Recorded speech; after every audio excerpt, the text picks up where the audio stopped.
Hello everyone, Spud here, and today I want to talk a bit about some esports FPS games, specifically about Ubisoft's new game, Tom Clancy's Rainbow Six Siege, and how I think it's going to fit into the FPS esports scene in comparison to like CSGO. Now, without question, CSGO is the current king of esports when it comes to the FPS genre, even beating out Call of Duty in viewers, and this because the game is pretty fantastic and has set the standards for what a good esports shooter is. With the launch of Rainbow Six Siege being just around the corner, it looks like Ubisoft is trying to break into the esports scene as well. It shares many features with Counter-Strike, like 5v5 round-based combat, with alternating sides, no respawns or health regeneration, and pre-named locations on the map. Siege also does bring in some features from more modern FPSs, such as weapon customization, the ability to aim down your sights, searchable environments, and more.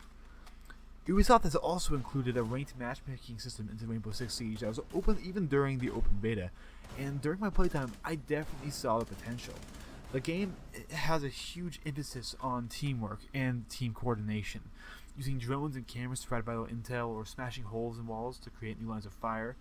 It was all topped off with great sound design and very satisfying gunplay. However, I'm not all that sure if Rainbow Six Siege is actually ready to be an esports game just yet.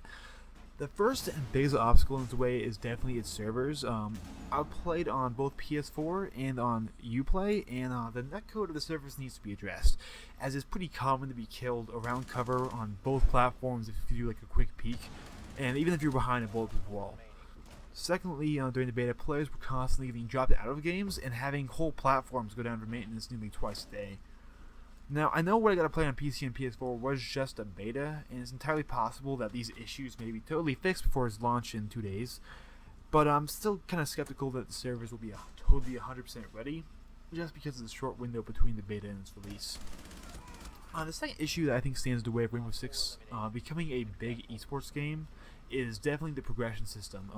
In Counter-Strike, weapons that are available to you are determined via an in-game economy based on how well the team plays. In Rainbow Six, you're limited by who you have unlocked. And sure, this issue could be worked around fairly easily, but you still sort of acts as a snag. Also, one thing is that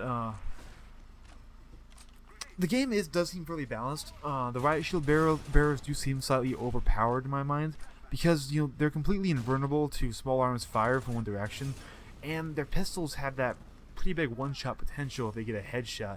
And that's a pretty devastating combination when you take it into effect.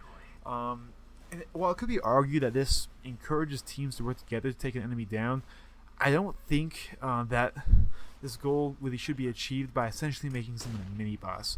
I think it needs to be a harder counter to the Riot Shield, or at the very least, remove the Riot Shield from the recruit's gear, so you don't have a tank with breaching charges and grenades.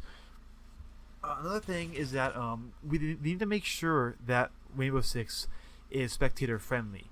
They have to have some sort of spectator system that with custom camera angles and things, just to make the game enjoyable to watch. Because all in all, there isn't going to be a good esports game if it just doesn't, if it isn't fun to watch. That's what makes esports esports. Anyways, guys, this is my opinion on what I played during the beta. And while I did kind of speak harshly of the game, I really enjoyed it a lot during my time, and I'm definitely going to pick it up when it fully releases. So anyways, guys, thanks for watching, and I'll see you all on the next one. Bye-bye.